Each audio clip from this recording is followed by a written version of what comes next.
"We no longer trust you." That was the message from Mum. My response: "Understood." 2 days later, their lawyer reached out, frantic. Mum sent a message: "We changed all the locks on the front door, including the gate code. We no longer trust you." That's a sentence you never forget, no matter how many years pass. It arrived as a text at 8:14 a.m. sharp, as if she'd practiced it all night, finally ready for her performance.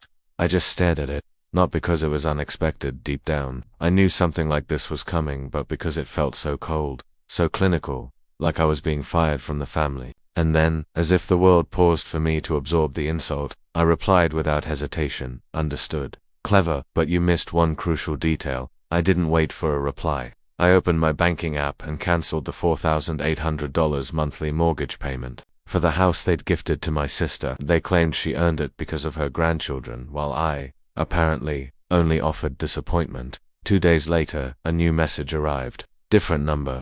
No emojis, no drawn-out ellipses, just a simple, all-caps subject line from a law firm: "We have an issue. Please call quickly." I never did. By the time that email landed, the matter was already settled. But let me back up, because these stories don't begin with betrayal. They start with love, or at least the pretense of it. They begin with a child who constantly said yes, believing it would eventually earn appreciation, a thank you, a sense of importance. That child was me. For many years, I paid their bills, solved their problems, carried their burdens. They called for help until I finally stopped. That morning, the locks changed, but I had already changed something far more significant: myself. To be honest, I didn't think I was just helping. I truly believed I was saving the family, the house, and the peace. If someone had asked me back then, I would have said, "I'm just supporting them. I can afford it." But it wasn't just anything. I'd been paying their mortgage for nearly 4 years, $1,800 every single month, like clockwork, an automatic debit from my account, as if I were paying some kind of holy family tax. Add in the utilities, property, insurance, internet fees, and an emergency roof repair after a storm ripped off half the shingles. All of it, my name, my credit, my money. They never even said thank you. My sister Marissa, of course, was always facing a new dilemma. Her credit card was maxed out. I paid it down. Her car needed brakes. I covered it. Daycare was prohibitively expensive. I sent cash, just until she figured it out. 3 years later, she was still figuring things out. And yet, I never said no, not once.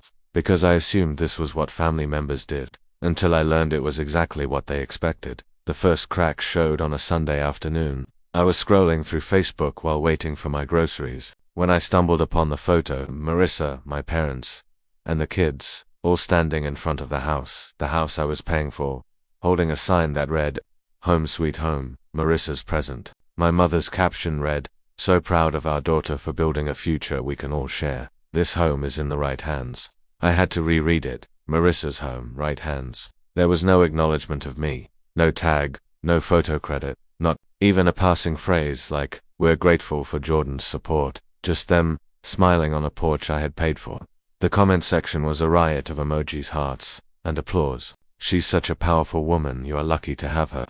She's an incredible support for your family." Even my aunt chimed in, "Marissa, you deserve every inch of that house." I wanted to throw my phone away, but I didn't. I just stared at it like a bruise I wasn't ready to touch. A few days later, I called the bank to confirm something, just to be sure. The mortgage was still in my name.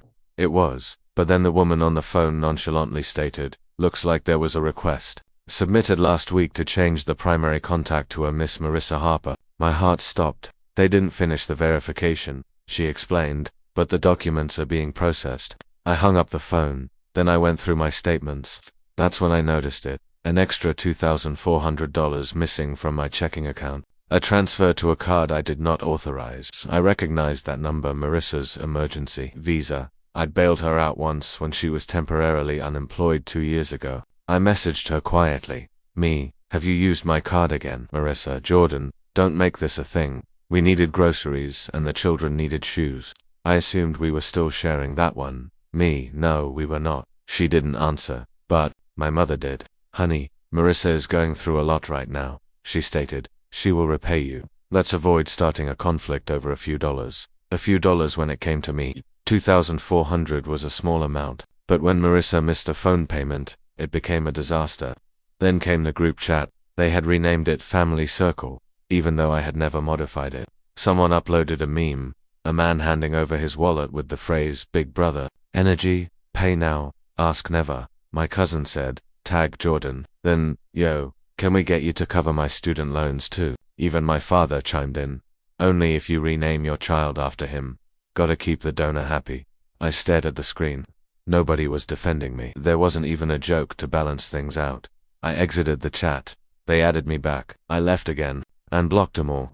But none of that compared to what happened on Friday. I was mowing the backyard, which I'd been maintaining for 3 seasons because, as my father once said, it's not worth hiring anyone when you're around anyway. The mower sputtered, and I took a water break. The kitchen window was open. That's when I heard my mother and Marissa. Their voices were clear, piercing, and natural, as if this wasn't the first time. Marissa was chuckling. "Did you see his face when I told Aunt Karen the house was mine? He didn't even blink, like a puppy just happy to sniff the plate." Mum was giggling. "It's almost done. Once the paperwork's through, he won't be able to say a thing. He's the one who insisted on keeping it in his name. That's on him." Then Marissa again. "Honestly, it's better this way. He's always been distant, like a guest with a wallet." And then came the words that sealed the deal. "Mama, he's not family anymore. He's just a sponsor." I didn't move. I stood there with the bottle in my hand, allowing the water to drip down my fingers like blood. I felt it. The end of whatever illusion I'd been holding on to. Not relatives, but a sponsor. They didn't realize I was listening. They didn't see me move away. But that moment, that statement, shattered something that had been crumbling for years. And I swear to God, something new started to grow in its place. Just resolve. No rage or anguish. They did not expect me to show up. The invitation arrived in a rigid white envelope with gold trim and embossed inscriptions. "Please join us in celebrating Diane Harper's 60th birthday. Number signature, simply from your family. 60 guests, large venue, complete catering, a slideshow." I heard it was a legacy event. I did not RSVP. I did not call. I merely circled the date in red and prepared. 3 days before the celebration, I printed a document, $311,115.84 total financial contributions. It included mortgage, utilities, repairs, and insurance. Each line item had the date, purpose, and a copy of the bank transaction. I saved it on a USB drive, along with the audio from the open window. "He is no longer family, he's only a sponsor." Screenshots of group discussions calling me a wallet. Photographs of receipts. The email in which my sister submitted paperwork to have the house transferred totally to her name. If she owned the house, she was also responsible for the loan. I messaged my grandfather that morning. He didn't respond. I didn't need him to. The venue was just what I expected. White linen tables, big 6-deep balloons, a projector showing baby pictures and beach trips, waiters in black ties, cousins in cocktail dresses, and my mother in an emerald green gown standing in front of a placard that read, "A house is not a home without family." I almost laughed aloud. I arrived 15 minutes late on purpose. When I walked in, people's heads turned. Some smiled, while others stiffened.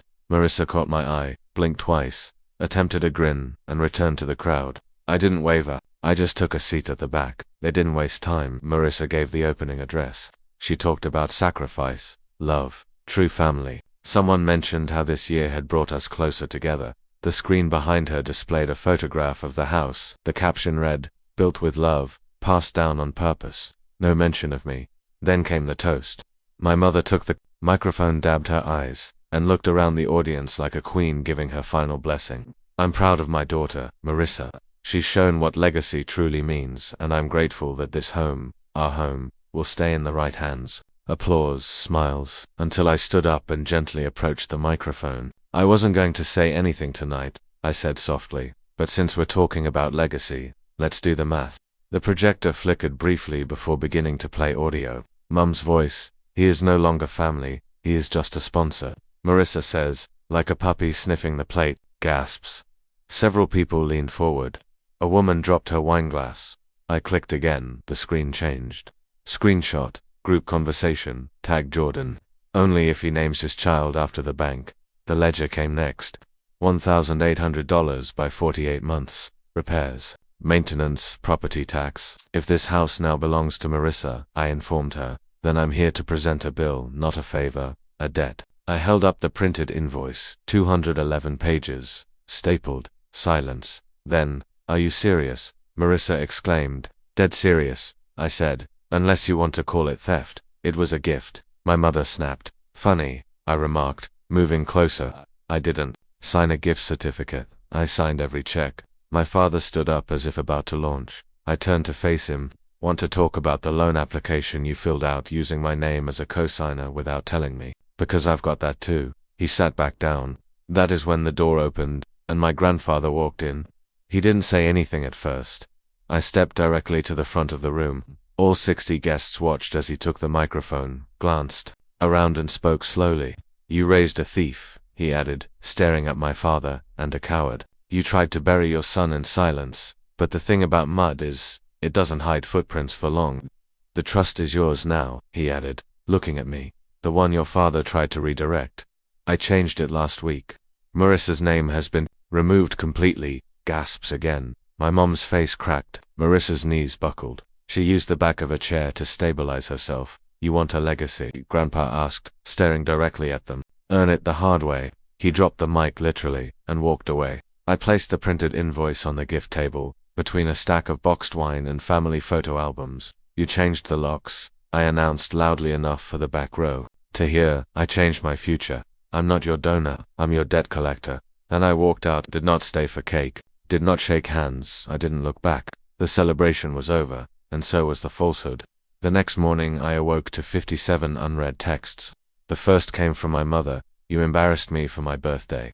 You mocked your own blood. Then my dad, I don't care what you believe you are owed. You will not see a single penny. Then, as usual, Marissa uploaded a black screen on her Instagram story. Some wounds come from those who were supposed to heal you. The comments accompanying her final shot were a parade of ambiguous sympathy. You don't deserve this, mama. Stay strong. Family will ruin you more quickly than strangers. None of them realized she had called me a pocketbook from behind a locked window.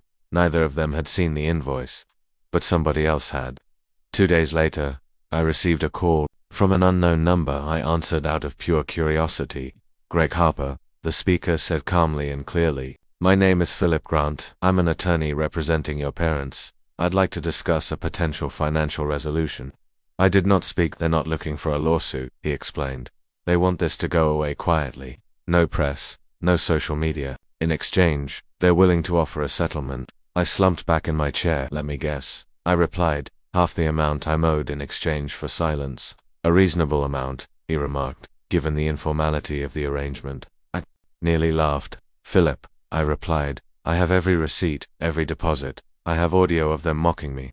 I have their voices on tape admitting what they did. I'm aware, he replied stiffly. That's why we're calling. Then here's what we'll do, I explained. Full repayment, every cent, or I file a public claim and attach the audio as evidence. You've got 72 hours, he paused. Understood, I'll be in touch. Exactly 72 hours later, the wire hit $311,115.84, labeled as reimbursement settlement. No further liability is admitted. It didn't come from my parents, not even Marissa. The sender used a private business account registered to someone I didn't recognize, probably a loan shark or a worried friend of my father's. That made things even better. I printed the transaction, filed the papers, and saved it 6 different times. I didn't respond, thank them, or say anything. I was not there to make peace. I was there to get paid. A week later I shared a video. The background is clean, there is no rage, only clarity. Some argue that closure is about forgiveness. A wire transfer marked the end of the process for me. $211,723.84 is the cost of 4 years of silence, obedience, and funding another person's fantasy. They referred to me as a sponsor after first calling me family. Now they may say I'm settled. I blurred the account numbers while leaving the total visible. This is not about hatred. This is about facts, and facts come with receipts. The post went viral again, but this time, even more so. Therapists shared it. The adult children of toxic parents shared it. One guy DM'd stating it encouraged him to cancel his mother's auto lease. I did not respond. That day my father left a voicemail. So that's it. Do you honestly believe that money can heal everything? Do you think you've won? You are no longer part of this family. I deleted it without hearing the rest. They had changed the locks. I altered the terms. Now I reside in a tiny, modern apartment with large windows and complete silence. There's no family group chat, no late-night calls for immediate assistance. There are no guilt trips disguised as concern. People occasionally question if it hurts. To be done with them, it does not. Because the reality is, I'm not finished. I am free. Freedom cost exactly $311,115.84. People keep asking if I am feeling lighter now, if cutting off my family provided me peace, closure, or whatever word people like to say when they mean, did it work? The answer is easy. I do not feel lighter, I feel more clear. Because calm isn't necessarily synonymous with weightlessness. It sometimes comes with gravity, a grounded, firm sense that you're finally on your own side after everything. They vanished precisely as I predicted. No calls, no letters, no we miss you, just silence. Not the sort that hurts, but the kind that affirms the truth. I was never their son. I was a service member. And when I stopped working, I stopped mattering. 2 months later, I finally learned to love mornings, the way sunshine seeps through. Clean windows, the sound of coffee spilling rather than texting. There are no group conversations begging for favors. Can you transfer stuff quickly? No passive-aggressive guess who hasn't phoned their mother recently. My phone is quiet, my hands are steady, and I've stopped waiting for people to inquire how I'm doing unless they actually care about the response. People who only know a part of the story continue to ask, but they're your family. I nod, yes, just as a cage remains a home if you've never known anything else. But I stepped outside, and the air out here doesn't demand proof of my usefulness. I don't tell the entire tale anymore until someone has earned it. There's no excitement in retelling trauma, only exhaustion.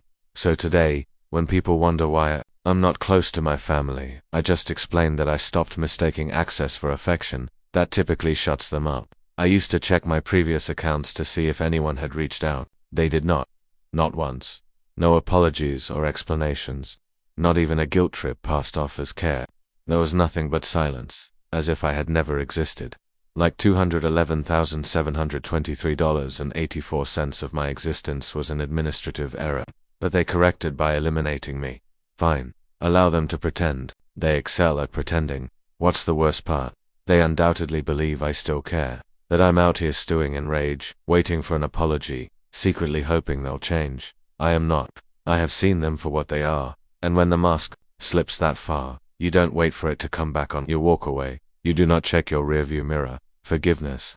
That's a word people use as a blanket when they're feeling guilty and want your comfort without having earned it. Forgiveness necessitates acknowledgement, accountability, and regret. They provided none of that, so I'm not returning anything. My therapist once asked me, what would you say to them now if they were in front of you? I thought about it. I sat in that chair, breathing gently, trying to visualize their faces, those familiar masks formed over years of denial and deception. I said nothing. I wouldn't say anything because it would imply that they still have access. But they don't. There is no key anymore. There is no emergency contact. There are no bank accounts with shared permissions.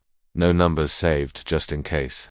I removed all traces of them from my life, not out of spite, but because of necessity. That is pretty much how survival works. It does not come with fireworks. It simply comes with locked doors and a clean slate. Sometimes I imagine them telling people I cut them off because of money, that I was always distant, that I had lost it. Sure, let them. Allow them to keep their softened and flattering versions in which they are victims of the ungrateful child who dared to say no. They need fiction.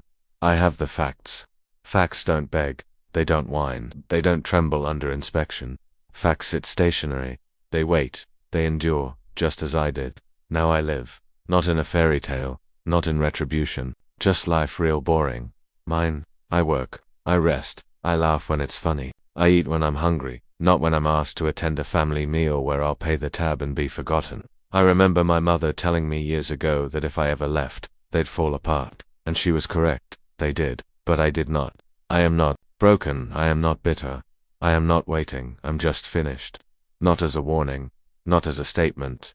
As a fact. Like a locked phone. Like a clean inbox. Like a phone number that rings once and goes nowhere. No forwarding. There is no comeback. It's just me, whole and free.